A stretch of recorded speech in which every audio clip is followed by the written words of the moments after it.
петочно издание на регионалните вести. Во Тетовско продолжува чествувањето на божичните празници. По тој повод во црквата Свети Димитри во Тетово, Тетовско-гостеварскиот владика господин Јосиф отслужи света божествена архиерејска литургија. Христос се роди, на вистина се роди. Вака се отпоздравуваа православните верници на вториот ден од празникот Божич, ден посветен на Христовото раѓање. Според црквата, вториот ден на Божич е посветен на најчистата меѓу жените Дева Марија. Поточно денес се чествува соборот на Пресвета Богородица. По тој повод во црквата Свети Димитри во Тетово, света божествена архиерејска литургија отслужи неговото високо преосвештенство митрополитот Тетовско-гостиварски господин Јосиф, а во сослужение на повеќе свештенослужители од Тетовското архиерејско наместништво.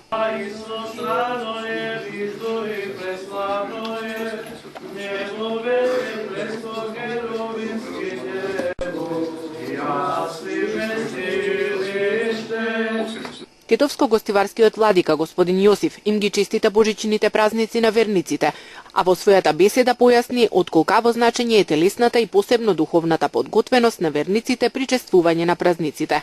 Радоста во нашите срца секогаш да биде во вас, радосно да го дочекуваме празниците, но пред се и подготвени за божествена литургија. Тоа подразбира кога доаѓаме во храмот, секогаш да бидеме духовно подготвени преку постот, молитвата, преку исповета. Затоа што светите отци велат дека постот и молитвата се две крилја кои што човекот го воздигнуваат кон небото, што поблиску до Бога во духовна смисла. А кога ние постиме, треба и да се исповедаме за што подостојни да се причестиме со светите Христови тајни.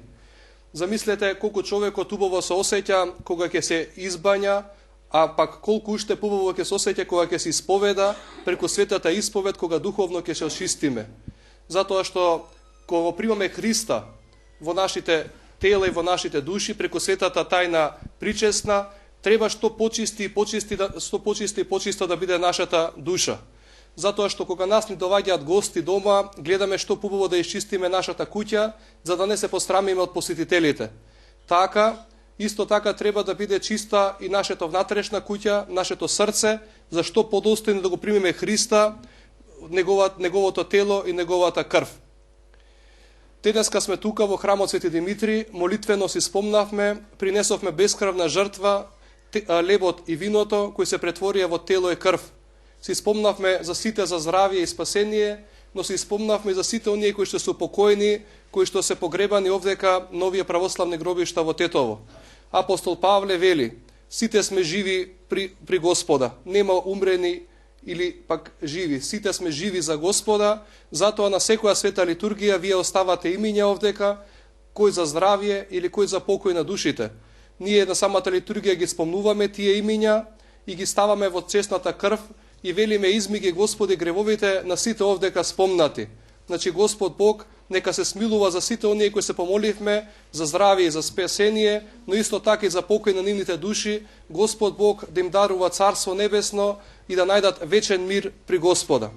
Господа ве благослови, секогаш вака да ве гледам што побројни и побројни во храмот и секогаш да бидете радосни во вашите лица и во вашите души, затоа што Христос е нашата утеха. Ние можеби пловиме по овој живот, по нашето море, да го кажам немирно, некогаш морето е разбранувано, некогаш е тивко. Но да знаете дека секогаш црквата е тој кораб, тој брод, кај што вие ќе најдете утеха, ќе најдете спасение. Можеби морето е немирно, но вие сте сигурни само во коработ, во црквата, каде што наоѓате утеха и мир и радост. Господа ве благослови, за многу години да ни е празникот. Христос се роди. За многу години. Верниците уште еднаш се поклонија пред светоста на таа која на свет го донесе Спасителот Исус Христос.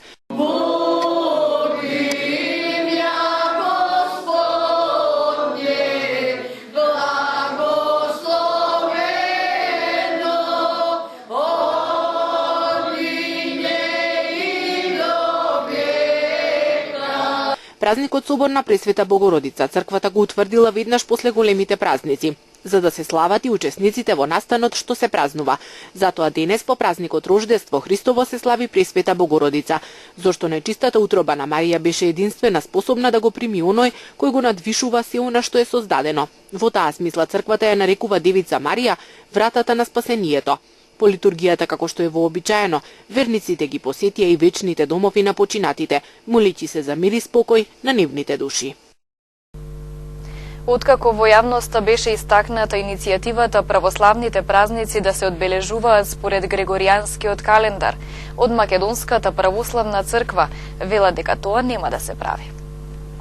Македонската православна црква нема да ја прифати иницијативата да се слават празниците според Грегоријанскиот календар. Во интервју за магазинот Република, отец Бован Митевски од Скопската епархија образложува дека календарот ќе остане ваков каков што е, додека не се одлучи соборно, односно сите православни цркви да го променат календарот. Всушност, празнувањето на Божик и кај нас е на 25 декември според стариот календар, а по новиот е на 7. Значи, ако секога се одземаат 13 дена од стариот до новиот календар, ќе видите според стариот ние празнуваме на 25, а според новиот празнуваме на 7. Оние кои што се по другиот Григоријанскиот календар, ќе видите ако тие празнуваат на 25, кога ќе одземете 13 дена, значи тие негде како празнуваат на 12 декември. Отецот посочува дека МПЦ како црква има став дека можеби најдоброто решение ќе биде да се направи уште попрецизен календар од овие што постојат, бидејќи денес имаме технолошки средства за сето тоа да се направи. Се додека е вака, ние го прифаќаме она што во преданието на црквата го има. Знаете како сега ние ќе му промениме на народот дека Илинден не е веќе на 2 август. Кога сето тоа е поврзано нели со дури со некои национални наши празници така натаму. Тој негодува околу начинот на кој некои православни цркви кои го имаат земено новиот календар, Божич го слават по новиот, но Великден по стариот календар. Тие пак Великден го празнуваат како тие со стариот календар, затоа што постои одредено правило во црквата дека Великден никогаш не сме, значи мора секогаш не сме да се падне со еврејската Пасха. Тие за да го избегнат тој момент според новиот календар, Великден секогаш го празнуваат со нас, односно ние што ги празнуваме празниците по стариот календар. Значи ние се доведуваме до решението сите празници да ги празнуваме по новиот календар, ете заради Божик и Нова година, а да ги празнуваме Великден да го празнуваме повторно според стариот календар, што нема некоја логика. Министерот за животна средина и просторно планирање Нурхан Изаири денеска беше во работна посета на општина Желино, каде се сретна со градоначалникот Фатмир Изаири. Изградба на филтер станица, регионален водовод, како изработка на стратегија за управување со отпадот беа главните теми за разговор. Проектите кои претhodната година во 2015 беа изградени буквално со финансирани со заеднички со дотичното министерство, и тоа канализација и водовод во Стримница, дел од канализација во Желино, канализација и водовод во Палатица и исто така дел од мрежа на канализација и на водовод во село Требуш. Нашиот ангажман, односно нашата соработка, без дилеме дека ќе продолжи и во иднина. Разговаравме околу завршување на тој проект више и во Требош, така да 5 населени места со околу 50 км канализациона мрежа ќе бидат завршени, која веќе се ствара потреба за изградба на една филтер станица, некаде како можностите, изнаоѓање на средствата, како да се финансира, бидејќи тие отпадни води се знае дека во моментот одат во Вардар, значи да ги заштитиме и да го заштитиме Вардар. Друг проект кој е исто така капитален е регионалниот водовод кој го опфаќа 4 општини, и тоа Врапчиште, Боговиње, Желино и Брвеница. Тие се помалку села, додека витална потреба е Желино и Брвеница да го изградиме овој водовод, бидејќи сите користиме веćinom бунарска вода, која ги исполнува условите за да се употребува, меѓутоа не е квалитетна како што е водата од шара. И третиот проблем е регионален проблем, односно третирање на отпадокот. Ние во ниво на Полошкиот регион донесовме одлука да се направи нова студија како и со после тоа да се одлучува со кои технологии и со кои средства да се третират отпадокот. Денеска сме во општина Желино и заедничка констатација беше дека една од ретките општини е општина Желино која и дава значење и многу внимание на ова сфера, тоест заштита на животната средина. Прети се разговаравме околу заштитата на водите, кај што градоначалникот придонесува кон изградба со неговиот ангажман на сите локалитети канализациона мрежа. Исто така разговаравме за заеднички проекти што ги имаме до сега изведено. Се разбира исто така и за проектите кои не очекуваат за ова година. Заеднички ќе продолжиме да кофинансираме. Разговаравме со градоначалникот исто така за изнаоѓање можност за финансирање на пречистителна станица за отпадни води, што е веќе императив за заштита на река Вардар, поради тоа што еден голем процент веќе има изградено канализациона мрежа во селото. Многу значајно беше темата околу регионалниот водоснабдителен систем за 4 општини, сега за сега, што е негова идеја на градоначалникот на општина Желино, господин Фатмири Заири. Тој ја започна ова идеја, ја продлабочи, изработи, изготви проект и сега сме во таа фаза што ние ќе треба да изнаоѓаме средства за финансирање на истиот проект. Ќе биде дел од буџет, дел од надворешни институции. Меѓутоа, констатацијата е заедничка дека е тој витален проект за регионот, кој може понатаму да биде витален и за Полошкиот регион. Разговаравме и за други актуелни теми, за кои се согласивме дека ќе бидеме во координација и ќе изготвиме заеднички планови за излез од сите вакви проблеми. Лажна пријава за разбойништво бележи полицискиот билтен.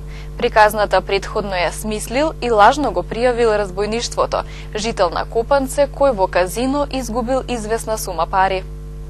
Откако во казино изгубил известна сума пари, 34 годишен жител на Копанце во полиција лажно пријавил разбойништво. Според Савратетово, 34 годишник од тетовското село Копанце вчера вечер пријавил разбойништво, кое според неговото кажување се случило околу 19 часот на улицата Борис Кидрич во Тетово.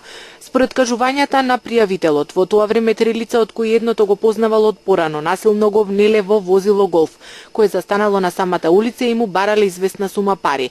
Возилото веднаш се упатило кон Тетовската железничка станица, а двете непознати лица постојано со тупаници го удирале по главата и телото и од тренерките му одзеле 100 евра и мобилен телефон, а потоа го оставиле 34 годишникот пред една продавница, откаде со такси возило заминал во Купанци и им раскажал на најблиските што му се случило. Набрзо тој се обратил за помош во Тетовската клиничка болница, каде поради повреда на главата е задржан за натамошно лекување, информираат од Тетовската полиција. Неговите повреди се фотодокументирани и по преземените дополнителни мерки и активности од службеници на Савратетово во координација со јавен обвинител утврдено е дека лажно го пријавил разбойништвото и дека од почеток до крај ја измислил приказната, откако претходно во казино во Тетово загубил известна сума пари, сакајќи да биде што поубедлив и да се оправда пред семејството. Самиот се удрил во зид од неговата куќа во Копанце, а нешто подоцна отишол во Тетовската болница. Се работи на целосно расчистување на случајот, а пријавителот ќе се соочи со соодветен поднесок, соопшти од полицијата.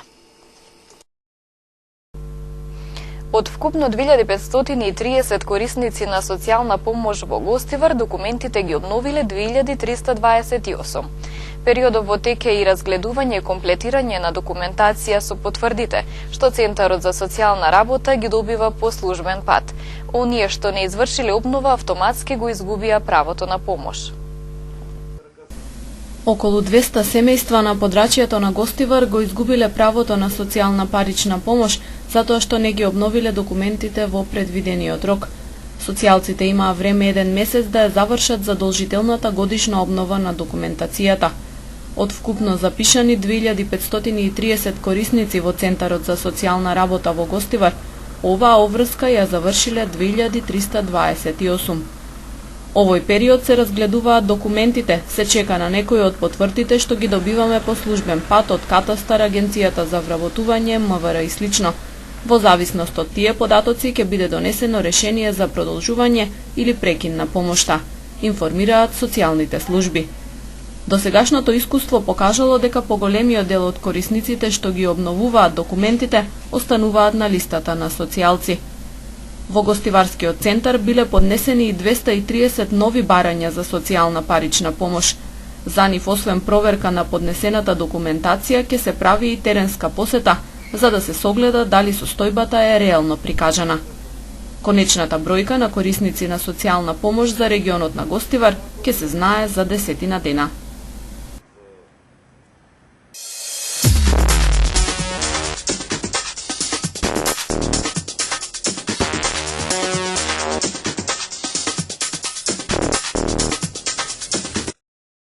Унгарскиот премиер Виктор Орбан изјави дека Европската унија треба да утврди нова заштитна линија долж грчката северна граница.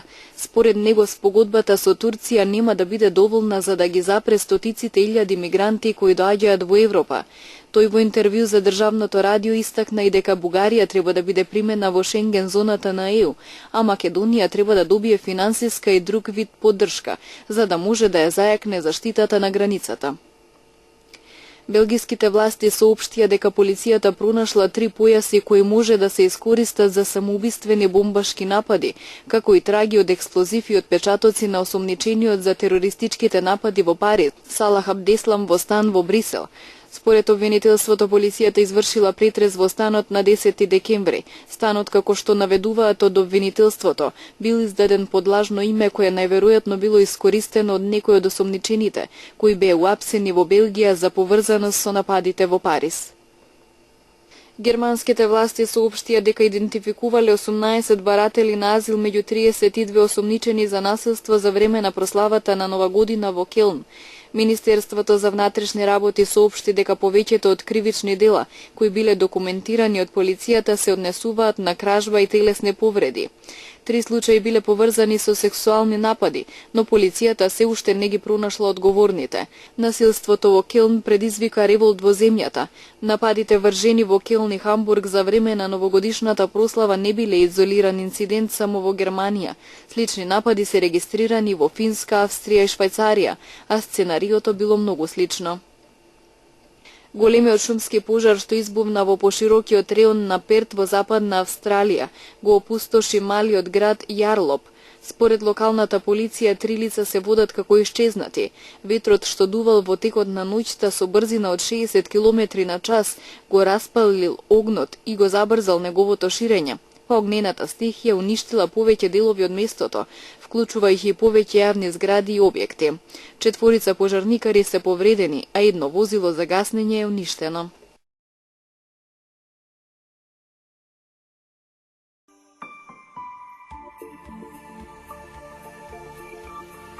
Времето денес беше сончево со мала до умерена облачност. Дуваше слаб до умерен ветер претежно од западен правец. Утринските температури се движеа од -7 до 3, а дневните од 4 до 8 степени.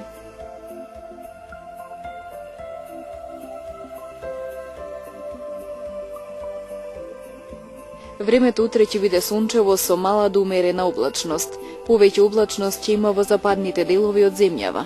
По одделни котлини ќе има услови за слаба утринска магла, ќе дува слаб јужен ветер. Утринските температури ќе се движат од 1 до 4, а дневните од 5 до 9 степени.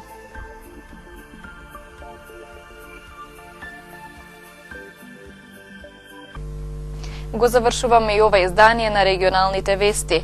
Имајте убав викенд. Пријатно!